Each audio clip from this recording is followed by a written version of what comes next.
بكم تلاميذنا، معكم الأستاذة ضيف أستاذة الفلسفة. الفيديو هذا مخصص لشعبة 3 آداب وفلسفة فقط.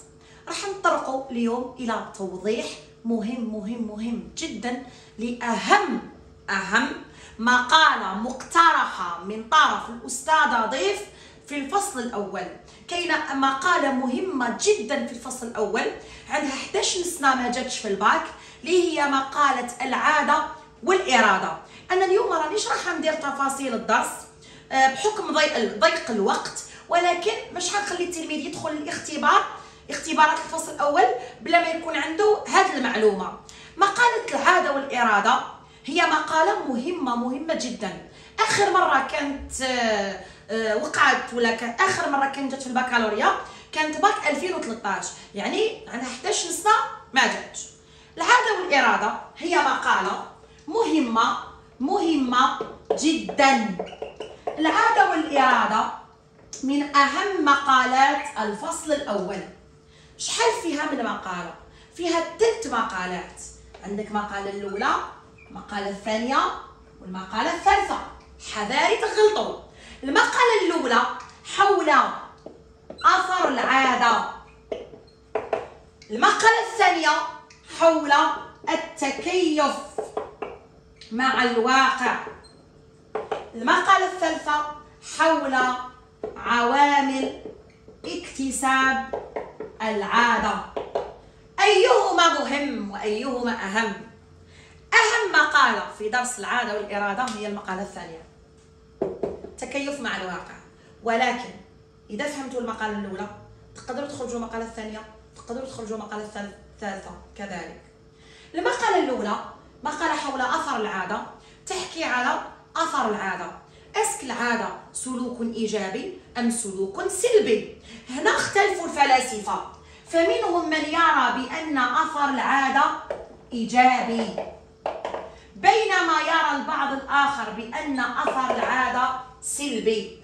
هنا السؤال يقول لك هل أثر العادة إيجابي أم سلبي؟ معناتها أسك مليح كي نتعودوا ولا ماشي مليح؟ انقسموا إلى موقفين. الموقف الأول يرى بأن العادة أثرها إيجابي، معناتها مليح كي الإنسان يتعود. لماذا؟ قال لك لأن الإنسان إذا تعود على شيء معين فسيعود عليه بالإيجاب.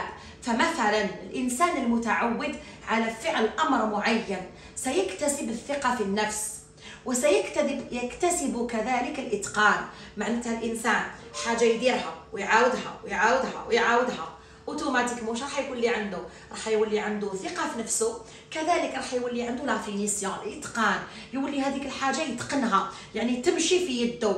كذلك قال لك العادة علاش إيجابية؟ لأنها تؤدي إلى توفير الوقت.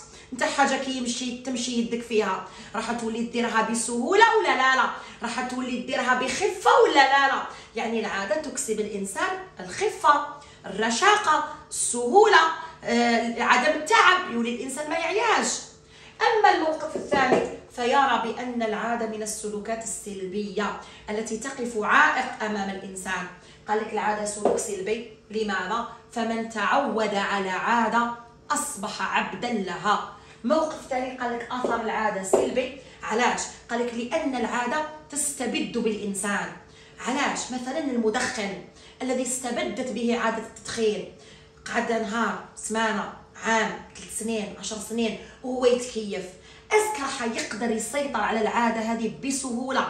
طبيعه الحال لا. علاش؟ باسكو خلاص كما نقولوا حنا مشالو في دمو التدخين.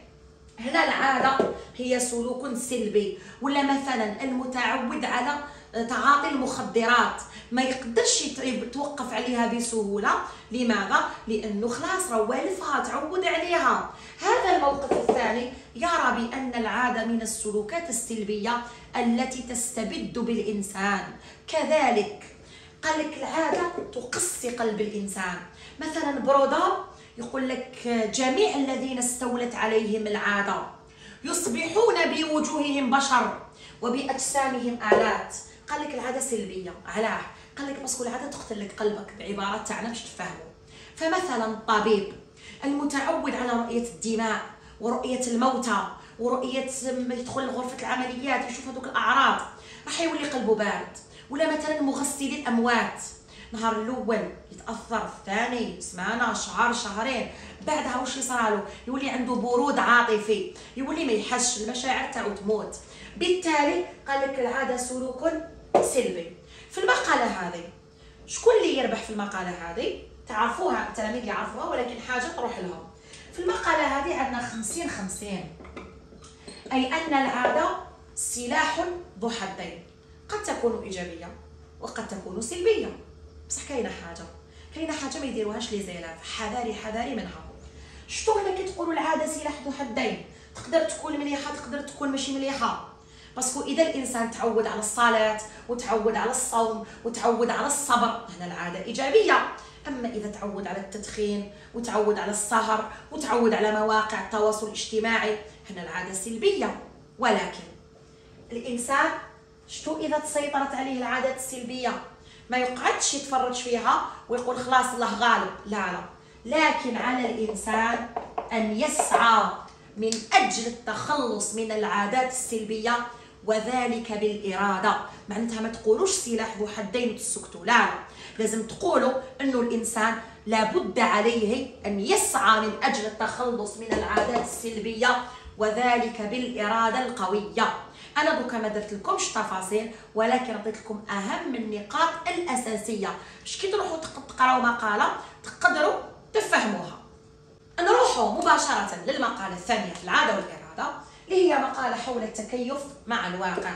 في المقاله هذه يعطيك سؤال، يقول لك هل التكيف مع الواقع، يعني كيفاش الانسان يتاقلم، كيفاش يتعايش مع الواقع، اسكي يتكيف الانسان مع الواقع بالعاده ام الاراده؟ هنا كاين موقفين متعارضين. الموقف الاول يرى بان تاقلم الانسان وتكيفه مع مواقفه مع ظروفه يتم عن طريق العاده. معناتها بالعاده للانسان يقدر يعيش ويقدر يتاقلم ويتكيف مع المواقف ديالو. فمثلا انسان اللي مثلو شخص عزيز عليه، نهار الاول تجيه واعره، نهار الدوزيام سمانه، شهر، عام، عامين، من بعد واش يصرالو؟ يتاقلم، يتكيف، ما ينساش، بصح يوالف، يتعود.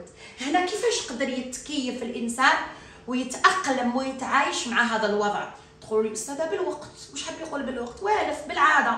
هذا هو الموقف الاول. تروحوا تذكروا ايجابيات العاده، تقولوا ان العاده ايجابيه كونها تؤدي الى التكيف مع المواقف الصعبه. هنا الموقف الاول نحكوا على اثر العاده الايجابي، اي ان العاده ايجابيه فهي التي تؤدي الى تكيف الانسان وتاقلمه مع مواقف التي تواجهه في حياته. موقف ثاني قال لك لا، قال لك الانسان باش يتاقلم ويتكيف مع المواقف ديالو ماشي بالعاده وانما بالاراده. علاه؟ قال لك باسكو اي موقف يتحط فيه الانسان باش يقدر يتاقلم معاه ماشي بالعاده، قال لك باش بالاراده. لماذا؟ لان الاراده تصنع المعجزات. فدوكا نتوما اصحاب الباك ما بقالناش على رمضان، 15 يوم رمضان ان شاء الله بالصحه والهنا، راهو جاي رمضان، نتوما تحطيتوا في موقف صعب لازم تتاقلموا معاه. يعني راح تقراو في رمضان، ما كاش السهره، ما كاش القراءه، ما كاش الرقاد هذاك تاع الصباح، يعني هذا موقف صعب. باش تقدروا تقراو في رمضان وتروحوا ديروا الدعم وتروحوا للثانويه باش تقدروا تقراو، عبالكم باش بالاراده. شكون اللي راح يقدر ينوض في رمضان؟ شكون اللي راح يقدر يقرا في رمضان؟ شكون اللي راح يقدر ما يسهرش في رمضان، ما يلعبش كامل؟ هو التلميذ اللي عنده اراده في الباك. كما يقول كانت، فاذا كنت تريد فانت تستطيع. الموقف الثاني قال لك ان الاراده تصنع المعجزات. اي موقف حبيت تتاقلم معاه اراده، اذا كانت عندك اراده فستحقق جميع اهدافك. معناتها الاراده هي التي تؤدي الى تاقلم الانسان مع مواقفه. في المقاله هذه شكون يربح؟ عندنا نفس الشيء، عندنا 50-50 يعني تكامل. نقول في المقاله هذه ان تاقلم الانسان وتكيفه مع مواقفه يتم عن طريق التكامل. كاين مواقف في حياتنا لازم منا العاده، وكاين مواقف في حياتنا لازم منا الإرادة. أما السؤال الثالث فيكون كالتالي: هل عوامل اكتساب العادة هو التكرار أم هناك عوامل أخرى؟ يعني راهم يتجادلوا الفلاسفة حول عوامل اكتساب العادة، يعني كيفاش حتى الإنسان يكتسب العادات. فاختلفوا وانقسموا إلى قسمين فريقين. الموقف الأول يرى بأن العادة تكتسب عن طريق التكرار. قال لك إذا راك حاب تكتسب عادة معينة فعليك بتكرارها، فكلما كررنا الفعل يصبح ذلك الفعل أكثر ترسخا في الذهن. معناتها الموقف الأول يرى بأن العادة تكتسب بفضل التكرار، معناتها راك حاب تكتسب عادة لازم تقعد غير تعاود فيها. فمثلا دوكا نتوما اصحاب الباك راكو حابين تكتسبوا عادة تاع تنوضوا بكري في رمضان. النهار الأول تجيكم واعر، دوزيام، طوازيام، سمانة، 15 يوم توالفوا تكتسبوا العادة وتولوا تنوضوا بكري. يعني هذا الموقف الأول. قال لك إلا راك حاب تكتسب عادة لازم تقعد تعاود تعاود تعاود تعاود راح تكتسبها. موقف ثاني قال لك لا، قال لك إن التكرار ليس شرط لاكتساب العادة، فهناك عوامل أخرى تتحكم في اكتساب العادة، وهي 3 عوامل: لا، عوامل عقلية، عوامل نفسية، وعوامل اجتماعية.